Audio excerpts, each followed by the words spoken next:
الحمد لله الذي جعل الشمس والقمر بحسبان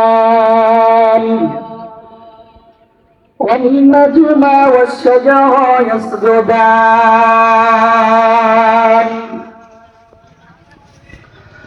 وفضل زمانا على زمان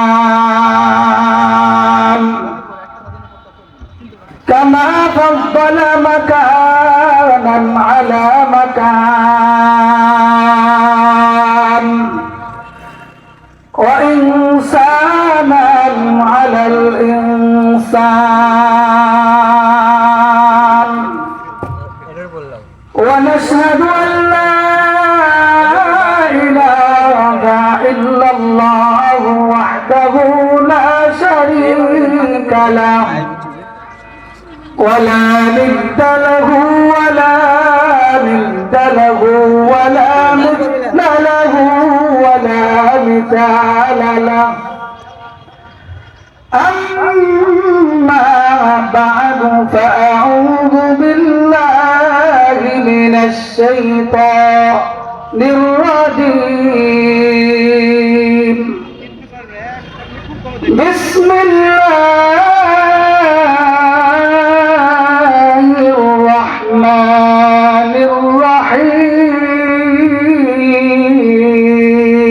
الرحيم إنا عرضنا الأمانة على السماوات والأرض والجبال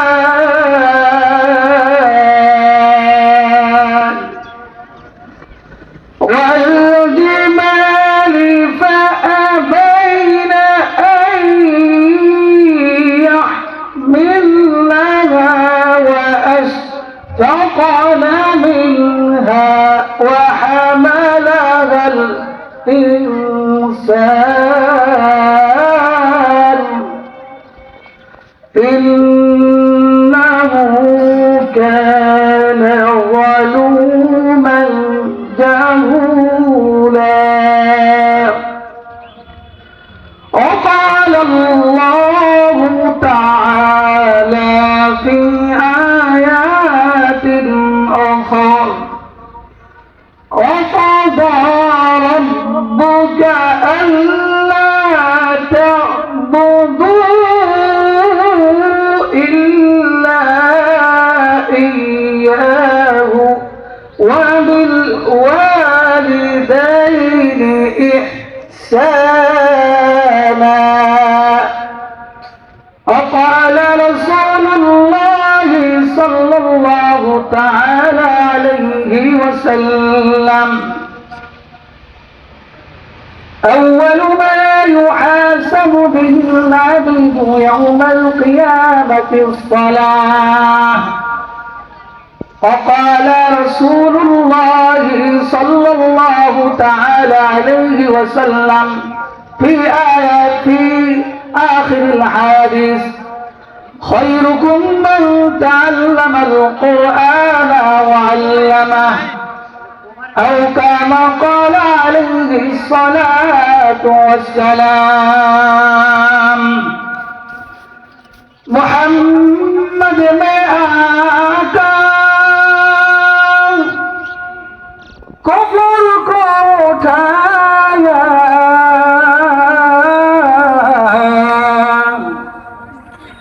कुफ्र को उठाकर सदाकत बताया अल्लाहुम्मा सल्ली अला सय्यिदना मौलाना मुहम्मद वअला आलि सय्यिदना शफीअना मुहम्मद अल्लाहुम्मा सल्ली अला सय्यिदना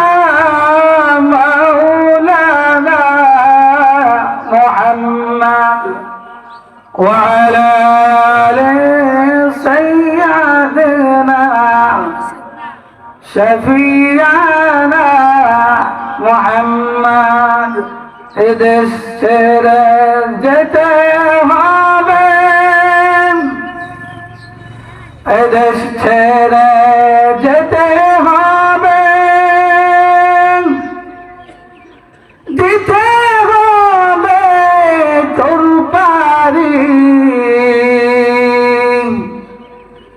এবারে তোর আসল গো কবর হবে নিজবারি আল্লাহুম্মা সাল্লি আলা সাইয়্যিদিনা মাওলানা মুহাম্মদ ওয়া আলা আলি সাইয়্যিদিনা শফিআনা মুহাম্মদ আলহামদুলিল্লাহ মহান আল্লাহ রাব্বুল আলামিনের দরবারে এলাহিতে প্রাণ খুলে শুকরিয়া যে মহান আল্লাহ সুবহানাহু ওয়া তাআলা আমাদেরকে ফিতনা ফাসাদের জামানায় এমন একটি সময় যে সময় মুসলমানদের উপর ইহুদি খ্রিস্টানেরা বেঈমানেরা চতুষ্মুখী ষড়যন্ত্র আর চক্রান্ত চালাচ্ছে এই ভয়াবহতার ভিতরে আল্লাহ রাব্বুল আলামিন চন্দ্রপুর বীরবাজার হাফিজিয়া মাদ্রাসা ও কেন্দ্রীয় গোরস্থানের উন্নতি কল্পে দ্বিতীয় অধিবেশন মহিলা জলসায় বিভিন্ন এলাকা থেকে সমাগত মা ও বোনেরা উপস্থিত হতে পেরেছেন। আমরা সবাই মহান রবের দরবারে প্রাণ খুলে অন্তরের স্থল থেকে আল্লাহ পাকের শুকরিয়া আদায় করছি। সকলেই কৃপণতা অলসতা না করে মহান রবের শুকরিয়া সকলেই বলি আলহামদুলিল্লাহ। লক্ষ কোটি দরুদ ও সালাম সৈয়দুল মুরসালিন আহমদ মুহাম্মদ মুস্তাফা জনাবে মুহাম্মদুর রাসূলুল্লাহ সকলেই বলি সাল্লাল্লাহু আলাইহি ওয়াসাল্লাম। মুহতারাম হাজিরিন, আমরা যারা এখানে আসছি এটা আল্লাহ পাকের মেহেরবান আর অনুগ্রহ ছাড়া নয়।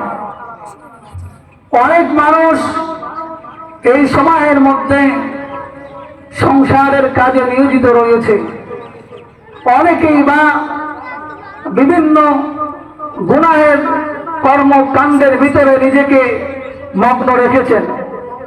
তো মহান আল্লাহ রাব্বুল আলামিন আমাদেরকে এলাকার শত মুসলমানের ভিতর থেকে নির্বাচিত করে ছাঁটাই আর বাছাই করে এত সুন্দর জালিসুর রহমান বেহেশতের বাগানে কোরআন ও হাদিসের কিছু কথা বলা এবং শোনার জন্য যে আল্লাহ তাআলা আমাদের এতটুক হায়াত বৃদ্ধি করে দিয়েছেন, এই জন্য মহান রবের দরবারে আরেকবার কালিমাতুস শুকরিয়া সকলেই জবান খুলে পড়ি আলহামদুলিল্লাহ। মুহতারাম হাজিরিন, দেখেন গত রাত্রে আমাদের মাদ্রাসার জালসা শেষে এই বীরবাজারেরই একজন মানুষ জালসা শেষে বাড়িতে যাওয়ার পর ঘটনাক্রমে সে ইন্তেকাল করছেন। সম্মানিত উপস্থিতি, উনি যদি জানতো যে আজকে আমার মৃত্যু হবে তাহলে সে আল্লাহ রাব্বুল আলামিনের কাছে না জানি সে কি চাইতো, না জানি তার বিবিকে, না জানি তার ছেলে সন্তানদেরকে কি বলে যেত। এতটুক সময় সুযোগ কিন্তু আল্লাহ পাক তার তকদিরে নসিব করেন নাই। কারণ মৃত্যু হবে এটা নিশ্চিত, মৃত্যুটা কোন দিনে হবে, কোন সময় হবে এটা কিন্তু অনিশ্চিত। আমি আপনি কেউ কিন্তু বলতে পারবো না কোন সময় আমার আপনার কাছে আজরাইল আলাইহিস সালাতু ওয়াস সালাম চলে আসবে। আমি আপনি না জানি ওই সময় কোন হালাতে থাকবো, কোন অবস্থায় থাকবো। এমন অবস্থায় যদি আজরাইল এসে যায় যেই সময় আমি গুনাহের ভিতরে লিপ্ত, আল্লাহ তাআলার কাছে বেশি বেশি দোয়া করা, আল্লাহ এমন অবস্থায় আমাকে মৃত্যু প্রদান করেন যেই অবস্থায় আমি যেন থাকি সৎ কাজের ভিতরে, আমি যেন থাকি নামাজের ভিতরে, আমি যেন থাকি কোরআন তেলাওয়াতের ভিতরে। আল্লাহ তাআলার কাছে বেশি বেশি দোয়া করতে হবে। মুহতারাম হাজিরিন, আমরা সবাই ওনার জন্য, মরহুম বেলাল চাচার জন্য দোয়া করব। আল্লাহ পাক যেন ওনার কবরখানাকে বেহেশতের টুকরা বানিয়ে দেন। সকলেই বলি আল্লাহুম্মা আমিন। মাদ্রাসার পাশেই কবরস্থান, অনেক মানুষকে কবরস্থ করা হয়েছে, আজকে তাদের জন্য দোয়া করা হবে। আল্লাহ পাক যেন এই জালসার বিনিময়ে, এই জালসার বদলতে প্রত্যেকটা কবর আযাব মাফ করে কিয়ামত পর্যন্ত তাদের জান্নাত হিসেবে কবুল করেন। সকলেই বলি আল্লাহুম্মা আমিন। মুহতারাম হাজিরিন, আমি আপনাদের সম্মুখে পবিত্র কালামুল্লাহ থেকে দুইটা আয়াতে কারিমা তেলাওয়াত করেছি। নবীজি সাল্লাল্লাহু আলাইহি ওয়াসাল্লামের অসংখ্য গণিত হাদিস থেকে একটা হাদিসে পাক তেলাওয়াত করেছি। যদি আল্লাহ চান স্বল্প সময়ের ভিতরে কিছু কথা কোরআন হাদিসকে সম্মুখে রেখে আলোচনা করব, তাকরার করব। আল্লাহ পাক যেন শুনলেওয়ালা বললেওয়ালা প্রত্যেককে আমলের নিয়তে শ্রবণ করার তৌফিক দান করেন। সকলেই বলি আল্লাহুম্মা আমিন। মুহতারাম হাজিরিন, আল্লাহ রাব্বুল আলামিন সূরাতুল আহজাবের ভিতর শেষের দিকে আল্লাহ তাআলা বলেন, ইন্না আরাদনাল আমানাতা আলাস সামাওয়াতি ওয়াল আরদি ওয়াল জিবাল। যেহেতু এটা কোরআনের জালসা, কোরআন নিয়ে কিছু কথা বলা উচিত, এই জন্য কোরআনকে সম্মুখে রেখে কোরআনের উপর কিছু কথা আলোচনা করবো ইনশাআল্লাহ। আল্লাহ তাআলা বলেন, ইন্না নিশ্চয় আমি আল্লাহ আরাদনাল আমানাতা, আমার এই আমানতকে, আমানতের শব্দের অর্থ এখানে কোরআনকে, নিশ্চয় এই কোরআনকে আলাস সামাওয়াত, আসমানের উপরে অবতীর্ণ করতে চেয়েছিলাম। সর্বপ্রথম আল্লাহ এই আমানতকে, কোরআনকে আসমানের উপরে অবতীর্ণ করতে ইচ্ছা পোষণ করেছিলেন, কিন্তু আসমান আল্লাহ পাকের এই ইচ্ছাটাকে বাতিল করে দিলেন। কারণ তিনি বললেন, আল্লাহ তোমার কোরআন এত ভারী একটা জিনিস, এত ভারী কোরআন, এই কোরআনের ওজন আর ওয়েট আমি আসমান বহন করতে পারবো না। সুবহানাল্লাহ জোরে বলে। আসমানকে আল্লাহ এত শক্তিশালী বস্তুর দ্বারা সৃষ্টি করেছেন। কোরআন একটা ছোট কিতাব, কিন্তু তার ওয়েট, তার ভারী, এত ভারী যে আসমান এটা বহন করতে অস্বীকার করে দিল। তারপরে আল্লাহ রাব্বুল আলামিন ওয়াল আরদি, আরদুন মানে জমিন, জমিনকে বললেন, হে জমিন তোমার উপরে আমার কোরআনকে, ওই শিবানী গ্রন্থকে নাজিল করতে চাই, তোমার মতামত দাও। জমিন এবার অস্বীকার করে দিল, ও মালিক তোমার এই ভারী কোরআন বহন করার যোগ্যতা আমার নাই, ক্ষমতা আমার নাই। তুমি যদি এই জমিনের উপরে, আমি জমিনের উপরে কোরআনটা রেখে দাও, রাখতে দেরি, কিন্তু আমি কোরআন বাড়ির চটে চৌচির হতে দেরি নয়। তারপরে আল্লাহ তাআলা বললেন, ওয়াল জিবাল, পাহাড়ের উপরে আল্লাহ রাব্বুল আলামিন অবতীর্ণ করতে চাইলেন, পাহাড় অস্বীকার করে দিল।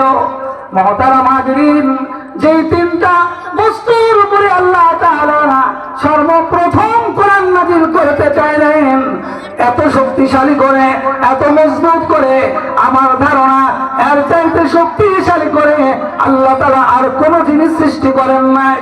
কারণ আসমানকে আল্লাহ খুব মজবুত করে সৃষ্টি করেছেন, জমিনকে আল্লাহ খুব মজবুত করে সৃষ্টি করেছেন। যেই জমিনের মধ্যে মানুষের কোনো হাত নাই, যেই আসমানের মধ্যে মানুষের কোনো হাত নাই, ওয়াল জিবাল, পাহাড়ের মধ্যে মানুষের কোনো হাত নাই। কিন্তু এত ভারী জিনিস আসমান বহন করলো না, জমিন বহন করলো না, পাহাড় বহন করলো না। সবচেয়ে সর্বশেষে আল্লাহ রাব্বুল আলামিন যার মাথার উপরে নাজিল করলেন, যার জিহ্বার উপরে নাজিল করলেন, উনি হলেন নুজ্জিলা আলা মুহাম্মাদুর রাসূলুল্লাহ, সকলেই বলি সাল্লাল্লাহু আলাইহি ওয়াসাল্লাম। পাহাড়ের মতো শক্তিশালী বস্তু অস্বীকার করে দেয়, জমিনের মতো শক্তিশালী বস্তু অস্বীকার করে দিল, আসমানের মতো শক্তিশালী আসমান অস্বীকার করে দিল। কিন্তু নুজ্জিলা আলা মুহাম্মাদ, আল্লাহ পাক কোরআনে কারীমের ভিতরে বলেন, অখলিকাল ইনসানু দাইফা, মানুষকে আল্লাহ তাআলা দুর্বল করে সৃষ্টি করেছেন। এই দুর্বল মানুষের উপরে আল্লাহ রাব্বুল আলামিন এই কোরআন ভারী জিনিস, যেটা তিনটা জিনিস অস্বীকার করে দিল, শক্তিশালী বস্তু, সর্বশেষে আল্লাহ রাব্বুল আলামিন মানুষের মাথার উপরে জিম্মায় আল্লাহ তাআলা নুজ্জিলা আলা মুহাম্মাদুর রাসূলুল্লাহ সাল্লাল্লাহু আলাইহি ওয়াসাল্লামের উপরে অবতীর্ণ করলেন। জোরে জোরে বলেন না সুবহানাল্লাহ। মুহতারাম হাজিরিন, আজকে আমরা মানুষ এই কোরআনের মর্যাদাকে ভুলে গিয়েছি। এই কথা বলে, কোরআনের সম্মানকে আমরা ভুলে গিয়েছি। কোরআনের ইজ্জত আর সম্মান আমাদের ভিতরে না থাকার কারণে,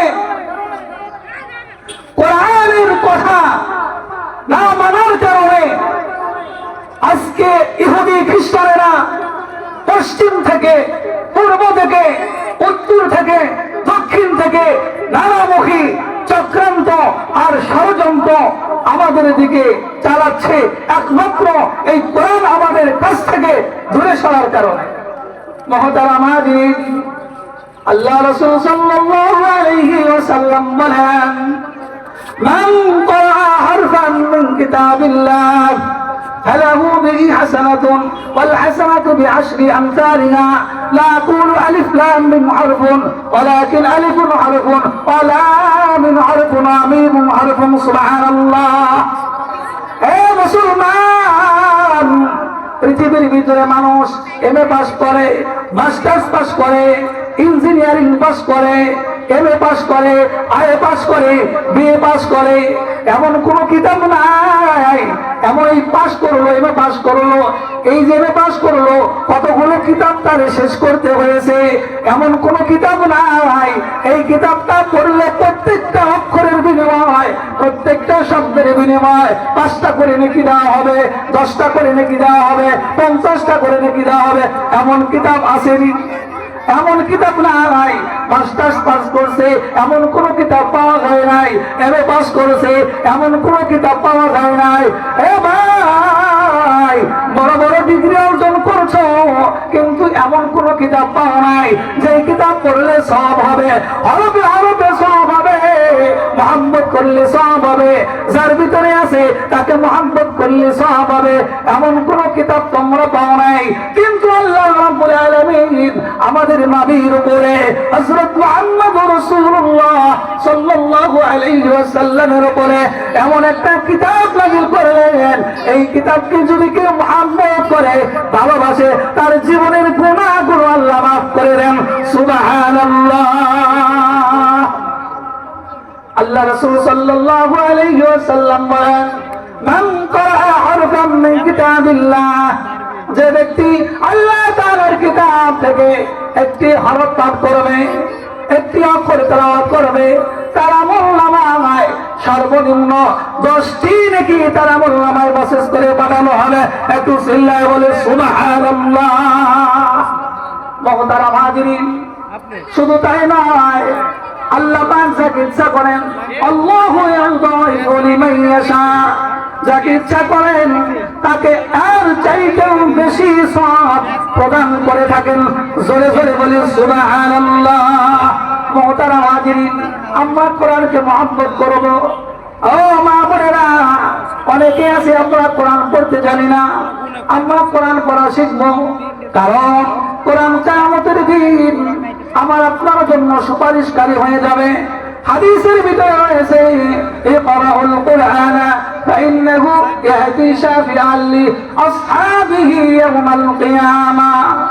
যারা কোরআন তেলাওয়াত করে কিয়ামতের দিন এই কোরআন তেলাওয়াতকারীর জন্য সুপারিশকারী হয়ে যাবে। জোরে জোরে বলি সুবহানাল্লাহ। আল্লাহ রাসূল হযরত আবু যর রাদিয়াল্লাহু তাআলা আনহু হইতে বর্ণিত, নবী করিম সাল্লাল্লাহু আলাইহি ওয়াসাল্লাম বলেছেন, তোমাদের মধ্যে সবচেয়ে ধনী ব্যক্তিকে তোমরা কি জানো? সাহাবায়ে কেরাম বললেন, বড় বড় মক্কার ধনী ব্যক্তিদের নাম বললেন।